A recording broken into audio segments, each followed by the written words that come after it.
আজকে গুরুত্বপূর্ণ একটা বিষয় নিয়ে বিস্তারিত কথা বলবো।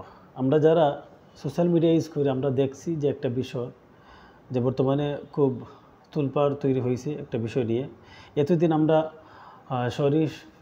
শরীফার গল্প নিয়ে আমরা এতদিন কথা বলছিলাম যে এটা কেন আমাদের সিলেবাসের মধ্যে অন্তর্ভুক্ত করা হলো, এটা কারা করছে। এটার মধ্যে যুক্ত ছিল যে ব্র্যাক কোম্পানির লোক যুক্ত থাকার কারণে আমরা এটাকে আমরা অনেকটা বয়কট করছিলাম, বিকাশকেও আমরা বয়কট করছিলাম যে এটার সাথে যুক্ত থাকার কারণে।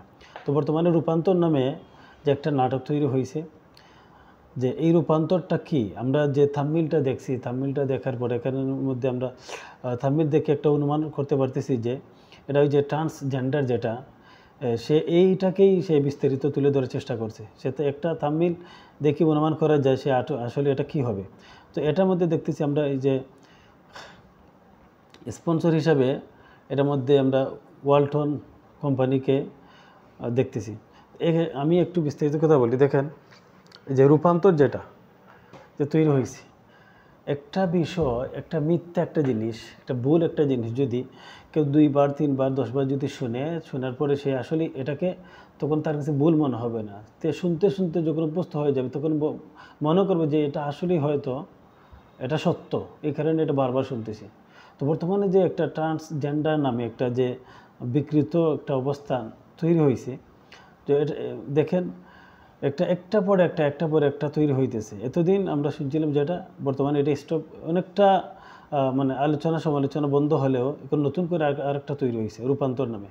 যে এটা ওয়ালটন কোম্পানি এটা তারা বলতেছে যে এটা দেখার পরে তারা আবার বিজ্ঞপ্তি দিছে যে তারা এটার সাথে আসলে যুক্ত ছিল না, যারা এটা করছে তাদের সাথে তারা এই যে এখানের মধ্যে দেখেন তারা, আমি বিস্তারিত আপনাদেরকে কমেন্ট বক্সে এগুলো দিয়ে দেব। তারা বলতেছে যে এটার সাথে তারা যুক্ত ছিল না। বিজ্ঞাপনী প্রতিষ্ঠানকে তারা নোটিশও দিছে যে ঢাকা পোস্ট যে ছিল, ঢাকা পোস্ট যে একটা নিউজ পোর্টাল, তারা এইটা নিউজ করছে যে ওয়ালটন কোম্পানি তাদেরকে, বিজ্ঞাপন কোম্পানিকে তারা নোটিশ দিছে যে এটা তারা বাতিল করার জন্য, এবং চুক্তি তাদের সাথে যেটা ছিল এটা তারা বাতিল করছে। ঠিক আছে, প্রথমত একে একটু বোঝার চেষ্টা করবেন। রূপান্তর এটা নাটকটা তৈরি করতে গিয়ে ওয়ালটন কোম্পানি যে বিজ্ঞাপনটা দিছে এটা দেওয়ার কারণে তারা দুঃখ প্রকাশ করছে, এবং তারা তাদের সাথে বিজ্ঞাপনের চুক্তিটাও তারা বাতিল করছে। আচ্ছা, তো পরবর্তীতে এবং দেখেন তারা আবার ইউটিউব চ্যানেল থেকে এটাকেও তারা সরিয়ে নিছে। তো ইউটিউব চ্যানেল থেকে সরিয়ে নেওয়ার মানে কি, এখানে যদি আবার অনলি অ্যাডমিন দিয়ে রেখে দেয় তাহলে কেউ কিন্তু দেখবে না, তার চ্যানেলই থাকবে।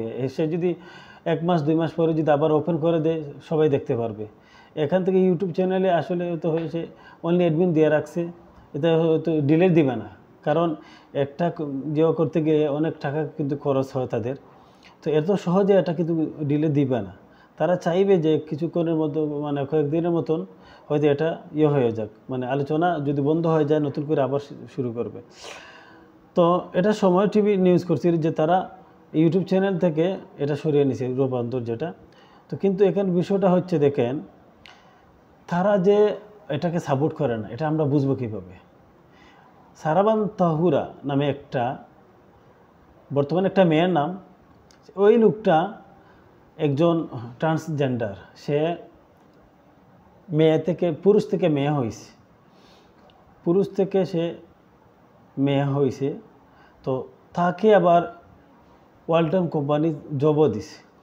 এটা দেখেন, ওয়ালটন শুধু নাটকের স্পন্সর করেনি, তারা বিকৃত কর্মীকে তাদের জবও দিয়েছে। তাদের HR এর লোক, যিনি ওপেনলি অ্যাক্টিভিস্ট হিসেবে পরিচয় দিচ্ছে, এই মেয়েটি পুরুষ।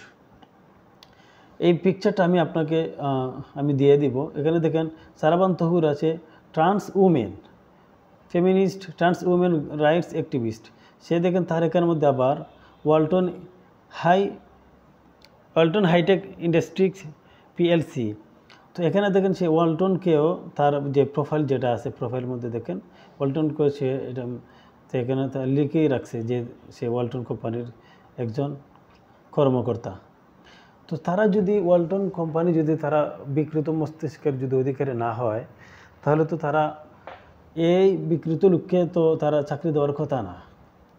তারা অবশ্যই এটাকেও তারা প্রমোট করতেছে, ওয়ালটন কোম্পানি ট্রান্সজেন্ডারকেও প্রমোট করতেছে, যেভাবে এই ব্রাক করছিল প্রমোট করছে। তো বর্তমানে দেখেন এটা কিন্তু অলরেডি মানে ব্যাপক আকারে ভাইরাল হইতেছে। যে আমরা যারা ইসলামিক দৃষ্টিভঙ্গিতে আমরা লেখাপড়া করে বড় হয়েছি, বা আমরা ইসলামিক ধ্যান ধারণা আমাদের মধ্যে আছে, আমরা আসলে বুঝতে পারবো যে আমরা এত, আল্লাহ তাআলা না করুক, আমরা এত সহজে আমরা কিন্তু পথহারা হব না। কিন্তু যারা ইসলামিক দৃষ্টিভঙ্গিতে মানে ইসলামিক শিক্ষা যাদের মধ্যে নাই, যারা ইসলামিক শিক্ষাটা পায় নাই, তারা আসলে কি করবে? তারা আসলে তো যা দেখবে এগুলোকে তারা মানে, আমরা যদি একটা বিষয় দেখার পরে আমরা অনেকটা রিসার্চ করার পরে পরবর্তীতে আমরা এটাকে গ্রহণ করব।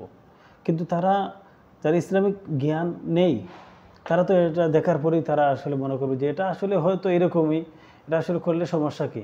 তো আস্তে আস্তে দেখবেন একটা সময়ে এটা কিন্তু বর্তমানে একটা আলোচনা সমালোচনার মধ্যে চলতেছে, পরবর্তীতে একটা ব্যাপক আকারে আবার হবে।